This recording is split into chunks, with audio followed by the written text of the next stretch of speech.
Hello बच्चों, let's read the question first. The question states, why do phospholipids produce bilayer in contact with water? Question में पूछ रहा है कि phospholipids bilayer क्यों प्रोड्यूस कर लेते हैं जब भी वाटर के कांटेक्ट में आते हैं। तो इस क्वेश्चन को आंसर करने के लिए हम की कॉन्सेप्ट देखेंगे about the formation of phospholipid bilayer. तो सबसे पहले तो हम एक फॉस्फोलिपिड मॉलिक्यूल का स्ट्रक्चर देखते हैं। यहाँ पर अगर हम स्ट्रक्चर की बात करें तो इनके पास एक हाइड्रोफिलिक हेड होता है और हाइड्रोफोबिक टेल होती है। ये हाइड्रोफिलिक हेड है जिसमें फॉस्फेट ग्रुप प्रेजेंट है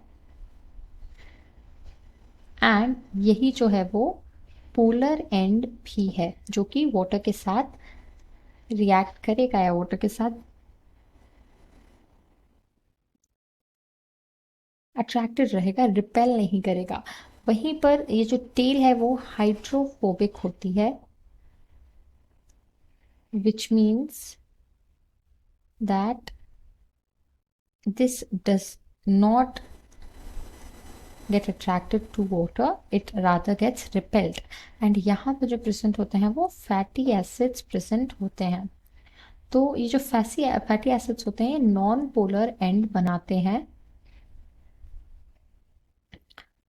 फॉस्फोलिपिड मॉलिक्यूल का। अब क्योंकि हम देख रहे हैं कि यहाँ पर पोलर और नॉन पोलर दोनों तरह के पोर्शंस प्रेजेंट है एक मॉलिक्यूल में, इसी की वजह से इसको एक एम्फीपैथिक मॉलिक्यूल भी कहा जाता है। अब क्या होता है कि जब भी ये फॉस्फोलिपिड्स आपस में लेयरिंग कर रहे होते हैं, आपस में जुड़ रहे होते हैं, तो उस टाइम पर ये इस तरह से एक, हम इसको ड्रॉ कर लेते हैं,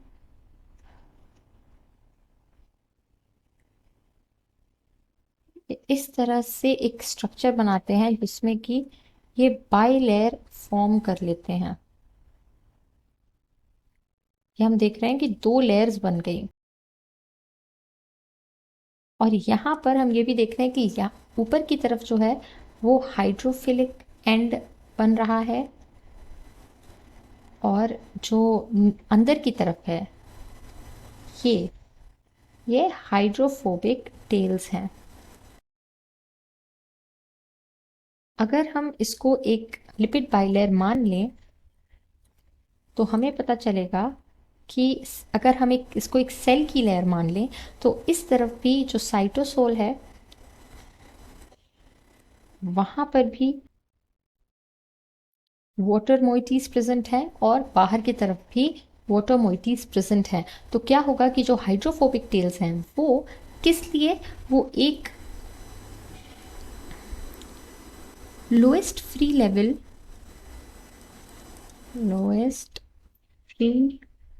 एनर्जी कॉन्फ़िगरेशन बनाने के लिए इस तरह से अरेंज हो जाएंगी, यानी कि वो एक ऐसे अरेंजमेंट में आ जाएंगी, रीअरेंजमेंट इस तरीके से कर लेंगी कि सबसे ज़्यादा एनर्जी कम कंज्यूम हो।